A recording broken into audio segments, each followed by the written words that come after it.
ನಮ್ಮ ಪೂರ್ವಿಕರು ತುಂಬ ಬುದ್ಧಿವಂತರು, ಏನನ್ನೂ ದಂಡ ಮಾಡ್ತಾ ಇರಲಿಲ್ಲ. ಎಲ್ಲ ತರಕಾರಿ ಸಿಪ್ಪೆಗಳಿಂದ ಸಹ ಅಡುಗೆಯನ್ನು ಮಾಡ್ತಾಯಿದ್ರು.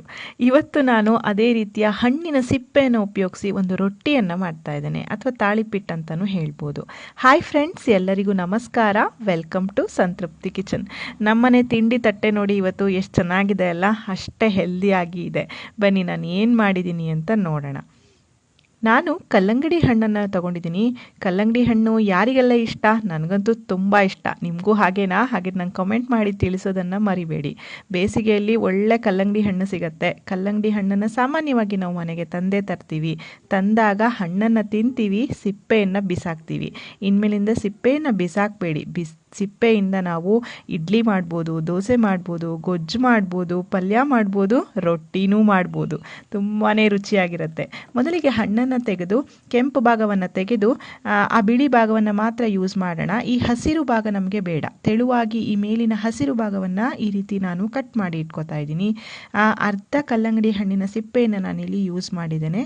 ಮೊದಲಿಗೆ ನೋಡಿ, ಈ ರೀತಿ ಹಸಿರು ಭಾಗ ಏನಿರುತ್ತೋ ಅದನ್ನು ಆದಷ್ಟು ತೆಳುವಾಗಿ ತೆಕ್ಕೊಳ್ಳೋಣ. ಪೂರ್ತಿಯಾಗಿ ನಾನು ಈ ಸಿಪ್ಪೆಯನ್ನು ತೆಗಿತಾ ಇದ್ದೀನಿ. ಈಗ ತೆಗೆದಿರುವಂತಹ ಸಿಪ್ಪೆಯನ್ನು ಈ ರೀತಿ ತುರ್ಕೋತಾ ಇದ್ದೀನಿ. ನಾವು ಕ್ಯಾರೆಟ್ನೆಲ್ಲ ತುರಿತೀವಲ್ಲ, ಅದೇ ರೀತಿ ಈ ಸಿಪ್ಪೆಯ ಭಾಗವನ್ನು ನಾವು ತುರ್ಕೋಬೇಕಾಗತ್ತೆ. ಇದರಲ್ಲಿ ತುಂಬ ನೀರಿನ ಅಂಶ ಇರುತ್ತೆ. ಇದು ರೊಟ್ಟಿ ಮಾಡಲಿಕ್ಕೆ ತುಂಬ ಚೆನ್ನಾಗಾಗತ್ತೆ. ನೋಡಿ, ಈ ರೀತಿ ನಾನು ತುರಿದು ಇಟ್ಕೊಂಡಿದ್ದೀನಿ. ತಗೊಂಡಿರುವಂತಹ ಸಿಪ್ಪೆಯನ್ನು ಈ ರೀತಿಯಾಗಿ ತುರಿದು ಇಟ್ಕೊಂಡಿದ್ದೀನಿ. ತುರಿದಿರುವಂತಹ ಸಿಪ್ಪೆಯ ಭಾಗವನ್ನು ಒಂದು ಪಾತ್ರೆಗೆ ನಾನು ನೀರಿನ ಸಮೇತವಾಗಿಯೇ ಟ್ರಾನ್ಸ್ಫರ್ ಮಾಡ್ತಾ ಇದ್ದೀನಿ.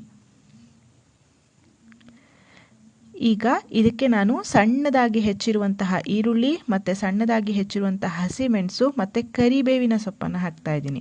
ಕೊತ್ತಂಬರಿ ಸೊಪ್ಪು ಬೇಡ, ಅದಕ್ಕಿಂತ ಕರಿಬೇವು ಚೆನ್ನಾಗಾಗತ್ತೆ. ಈರುಳ್ಳಿ ಆಪ್ಷನಲ್, ಬೇಕಿದ್ರೆ ಹಾಕ್ಬೋದು, ಇಲ್ಲಾಂದರೆ ಇಲ್ಲ. ಖಾರದ ಪುಡಿ ಹಾಕ್ಬೋದು ಹಸಿಮೆಣಸಿನ ಬದಲಾಗಿ. ಬಾಯಿಗೆ ಸಿಗುತ್ತೆ ಅಂತಂದರೆ ಖಾರದ ಪುಡಿಯನ್ನು ಹಾಕ್ಬೋದು. ಗೊತ್ತಿರೋ ಹಾಗೆ ಇದರಲ್ಲಿ ಯಾವುದೇ ರೀತಿಯ ಪರಿಮಳ ಇರೋದಿಲ್ಲ. ಸೊ ಹಾಗಾಗಿ ನಾನೇನು ಮಾಡ್ತಾ ಇದ್ದೀನಿ, 1 ಚಮಚದಷ್ಟು ಜೀರಿಗೆಯನ್ನು, ಅರ್ಧ ಚಮಚದಷ್ಟು ಇಂಗನ್ನು ಇಲ್ಲಿ ಯೂಸ್ ಮಾಡ್ತಾ ಇದ್ದೀನಿ ಪರಿಮಳಕ್ಕಾಗಿ. ಇದನ್ನು ಮೊದಲಿಗೆ ನಾವು ಉಪ್ಪನ್ನು ಹಾಕಿ, ರುಚಿಗೆ ತಕ್ಕಷ್ಟು ಉಪ್ಪನ್ನು ಹಾಕಿ ಚೆನ್ನಾಗಿ ಕಲಿಸ್ಕೊಳ್ಳೋಣ.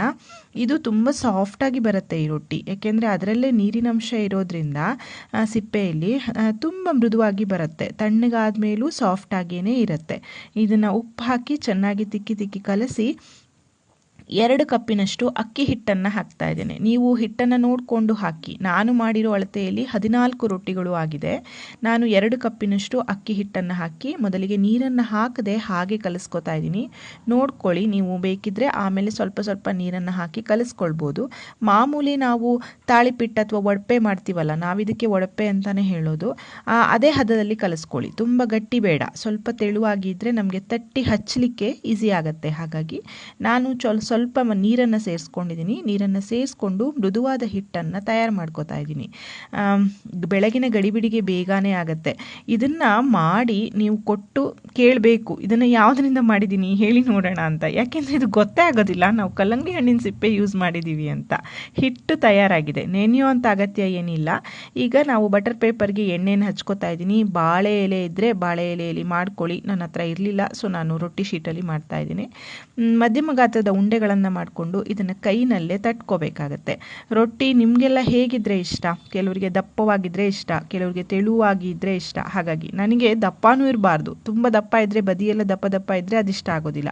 ತುಂಬ ತೆಳುವಾದರೂ ರೊಟ್ಟಿ ಕಟಿ ಆಗಿಬಿಡತ್ತೆ, ಅದು ಇಷ್ಟ ಆಗಲ್ಲ. ನೋಡಿ, ನಾನು ಈ ರೀತಿ ಹದವಾಗಿ ರೊಟ್ಟಿಯನ್ನು ತಟ್ಕೋತಾ ಇದ್ದೀನಿ. ಮೃದುವಾಗಿ ಹಿಟ್ಟನ್ನು ಕಲಸಿರೋದ್ರಿಂದ ತಟ್ಟೋದಕ್ಕೆ ತುಂಬ ಈಸಿಯಾಗಿ ಬರುತ್ತೆ. ನನಗೆ ಕೈನಲ್ಲಿ ಈ ರೀತಿ ತಟ್ಟಿಯ ಅಭ್ಯಾಸ. ನಿಮಗೆ ಲಟ್ಟಿಸಿ ಅಭ್ಯಾಸ ಇದ್ದರೆ ನೀವು ಲಟ್ಟಿಸ್ಕೊಳ್ಬೋದು. ಮಧ್ಯದಲ್ಲಿ ಒಂದು ಹೋಲನ್ನು ಮಾಡ್ಕೊಳ್ಳೋಣ. ಎಣ್ಣೆ ಹಾಕಿ ಬೇಯಿಸ್ಲಿಕ್ಕೆ ಅನುಕೂಲ ಆಗುತ್ತೆ. ಇಲ್ಲಿ ಕಾವಲಿ ಚೆನ್ನಾಗಿ ಕಾದಿದೆ.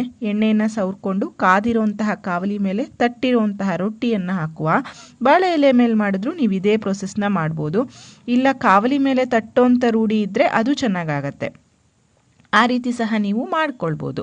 ಇವಾಗ ಮಧ್ಯಮ ಉರಿಯಲ್ಲಿ ಎಣ್ಣೆ ಅಥವಾ ತುಪ್ಪ ನಿಮಗೆ ಯಾವ್ದು ಇಷ್ಟವೋ ಅದನ್ನು ಹಾಕಿ ಇದನ್ನು ಬೇಯಿಸ್ಕೊಳ್ಳೋಣ. ಸ್ವಲ್ಪ ಎಣ್ಣೆ ಎಲ್ಲ ಜಾಸ್ತಿ ಹಾಕಿ ಬೇಯಿಸಿದ್ರೆ ರುಚಿಯಾಗತ್ತೆ. ಎರಡೂ ಕಡೆ ಕಂದು ಬಣ್ಣ ಬರೋ ತನಕ ಇದನ್ನು ಬೇಯಿಸ್ಕೋಬೇಕಾಗತ್ತೆ.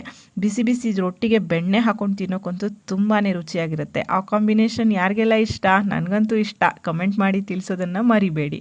ನೋಡಿ, ಎರಡೂ ಕಡೆ ಕಂದು ಬಣ್ಣ ಬರೋ ತನಕ ಈ ರೀತಿ ನಾನು ಚೆನ್ನಾಗಿ ಇದನ್ನು ಬೇಯಿಸ್ಕೊಂಡಿದ್ದೀನಿ. ಬೇಯೋದಕ್ಕೂ ಏನು ಅಂಥ ಟೈಮ್ ಏನು ತಗೊಳ್ಳೋದಿಲ್ಲ ಇದು.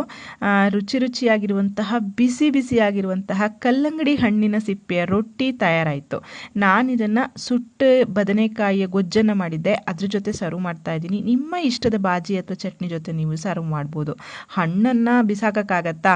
ಸಿಪ್ಪೆನೇ ನಾವು ಬಿಸಾಕಿಲ್ಲ, ಹಣ್ಣನ್ನು ಬಿಸಾಕ್ತೀವ? ನಾನು ಜ್ಯೂಸ್ ಮಾಡ್ಕೊಂಡಿದ್ದೀನಿ ನೋಡಿ. ಆರೋಗ್ಯಕರವಾಗಿರುವಂತಹ ತಿಂಡಿಯ ತಟ್ಟೆ ತಯಾರಾಗಿದೆ. ನೋಡಿದ್ರಲ್ಲ ಫ್ರೆಂಡ್ಸ್, ಮಾಡೋದೆಷ್ಟು ಈಸಿ ಇದೆ ಅಂತ. ಖಂಡಿತ ರೆಸಿಪಿ ಟ್ರೈ ಮಾಡಿ ಹೇಗಾಯ್ತಂತ ತಿಳಿಸಿ. ಅದಕ್ಕೂ ಮುಂಚೆ ವಿಡಿಯೋಕ್ಕೊಂದು ಲೈಕ್ ಮಾಡಿ, ವಿಡಿಯೋವನ್ನು ನಿಮ್ಮ ಫ್ರೆಂಡ್ಸ್ ಆ್ಯಂಡ್ ಫ್ಯಾಮಿಲಿ ಜೊತೆ ಶೇರ್ ಮಾಡಿ. ಮತ್ತೊಂದು ರುಚಿಯಾದ ಅಡುಗೆಯೊಂದಿಗೆ ಮತ್ತೆ ಬರ್ತೇನೆ. ಅಲ್ಲಿವರೆಗೂ ಧನ್ಯವಾದಗಳು. Thank you for watching. Thank you.